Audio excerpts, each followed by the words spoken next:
Hi, I'm Linda Fenstermaker. I'm the West Coast sales representative here at Osborne, and we're located in Mount Vernon, Washington. And we are a small scale seed distributor company, and we work with a lot of small to medium scale commercial farmers through sales on our website and catalog. And one of our specialties is Radicchio. So I'm going to show you today our Radicchio trial, which is this year is right here. We do extensive trials here in the Pacific Northwest and also with partner farms across the country and in Canada. So we're just always trying to find the most unique or adaptive or uniform quality seed that we can, and Radicchio is one of those ones that we do trial every single year because there's always new varieties coming out, whether they're improved hybrids over some of the older OPs or new and interesting seed varieties that we haven't seen before in the US, and also just working with new breeder companies. So we have a lot of different reasons to be trialing, and with Radicchio, where it's very slot sensitive, trialing every year is a really important thing to be doing. So this year our trial was seeded in late June and transplanted out in late July. And as you can see, it's still heading up. We have a variety of or a huge range of different maturing dates, mainly trialing for fall and winter slots. There's a lot of interest, especially in the Northwest where the winters are more mild, for overwintered and really winter hardy Radicchio varieties to be selling in the dead of winter when there's not much else to be selling, and especially for a leafy green to be able to harvest that late. That's really important for a lot of our farmers.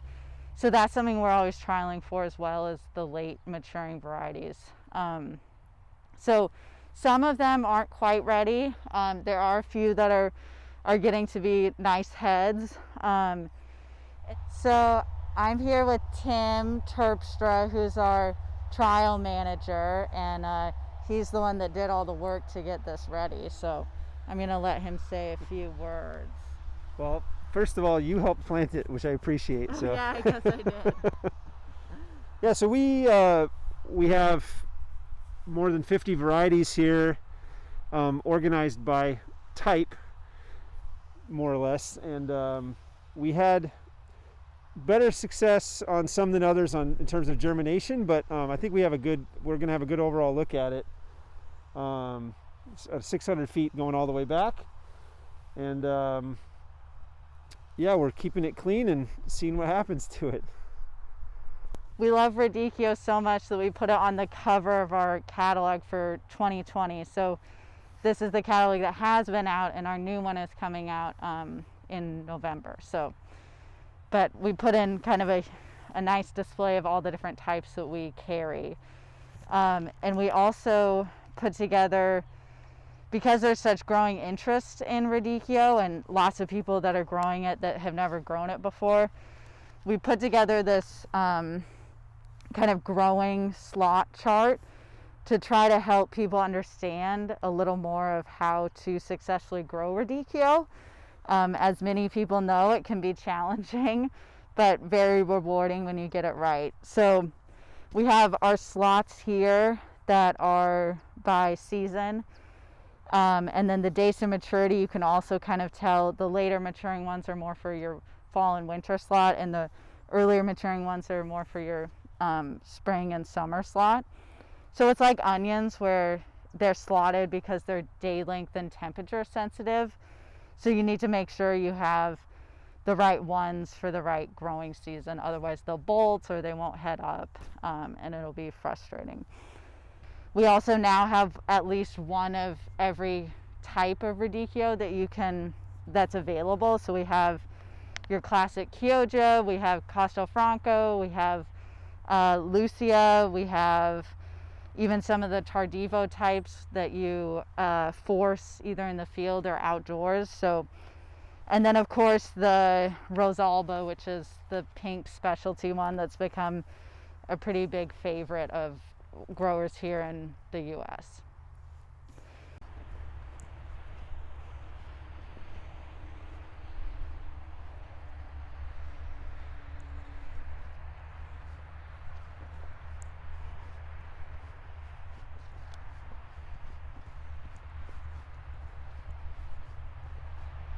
So here we have Sirio, which is one of our main season Chioggia types that has been very popular. It's really consistent, and it is more adaptable, so you can grow it a little more out of slot than some of the other varieties. So we have it in trial against 3 other Chioggias for the same dates of maturity and same slotting from 3 different companies. So we'll be looking at the uniformity of size and shape. We'll be looking at the color, the texture, flavor. We'll be looking at the plant habit, the frame size, and how it performs with different heat and cool conditions. Looking at the stem length, core length for bolting and things like that. So these are still a couple of weeks off, but that's kind of what we'll be looking for when we do our evaluation. And if we liked something better than Sirio, then we could potentially, we would put it in other locations to see how it performs, and then eventually add it to our catalog as a substitute or a replacement potentially for Sirio. So a lot of our trial results end up in our catalog. There may be a couple year delay depending on if the seed's commercially available, or if we're still trialing and gathering information before we want to commit it to the catalog. This plot is Rubro, which is one we brought in this past year. It's one of the latest maturing varieties on the market for a red Chioggia. So it goes deep into the winter and will withstand mini frosts and freezes up to like 25 degrees or so Fahrenheit. And as you can see, the frame size is much larger than on Sirio back there, which isn't very cold hardy. I mean, it'll withstand frost, but it's not like this that's bred for deep winter growing. So the frame size will help protect the head, as well as just give it more girth to it. And this one is a really nice uniform head, and we've been really excited with the results of it, and customer feedback has been really great on it. And it is a hybrid, so that's an added bonus as well.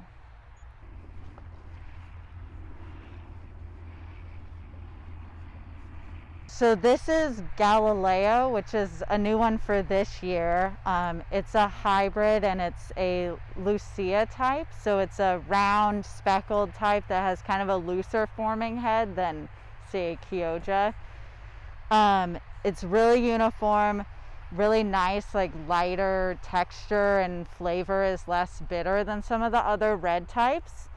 And it's heading up very nicely. It's still a little bit early, but there's a few heads in here that are fairly well forming. So I'm just kind of checking for tightness. This one seems pretty good. Not quite ready yet, but still will get bigger than this, but this is just kind of a nice example.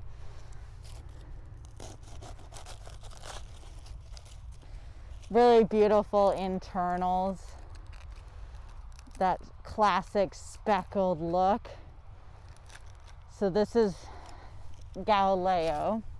In this trial, we have it marked out by variety. So we have blocks of all of the different varieties of that type. So it was started with Chioggia, and then Treviso, Lucia, then Castelfranco.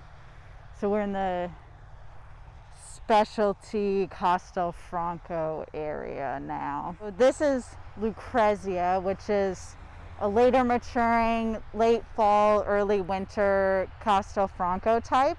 Bigger plant habit for winter durability. Fenice, which is the earlier maturing Castelfranco. It's a really beautiful kind of open floret look to it.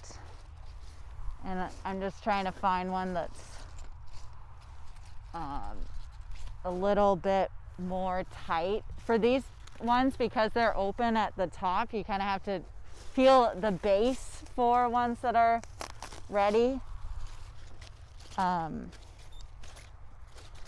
Peel back some of the layers. So because it hasn't really been that cold here yet, some of the classic speckling hasn't quite showed up, but it will show up as the nights get cooler. So let's see what it looks like inside. But yeah, that really beautiful buttery yellow interior, and more of the speckling is in here. This is the famed Rosalba, but as you can see, it's just green. It's not pink yet, and the pink coloration doesn't come on until its maturity, until later in its maturity when the weather has gotten much cooler. So you can kind of see some of the stems on the outer leaves are starting to turn pink, but yeah, so it needs that cold frost to turn to that pink color, and to start heading up. It's one of the later maturing varieties at 130 days. So it generally in our trials doesn't come to maturity till late November or December. So it's a nice one for later in your season. So this is Leonardo, which is a hybrid Chioggia that is really adaptable to be planted in more slots than some of our other varieties. So you can do it in mild summers or in the fall and into winter. It's a really nice uniform head. You get a lot of yield out of your field. It's kind of the standard Chioggia for US production, and it still has good flavor and just really nice classic look with the wide white and the dark burgundy coloration. So this is a really nice one. We try to have at least a few different slotting options for each type of Radicchio. There's a few that we haven't. We just have the kind of fall slot, but we try to have an early, mid, and a late maturing variety of each type. I love Radicchio so much that I'll just eat it raw right out of the field.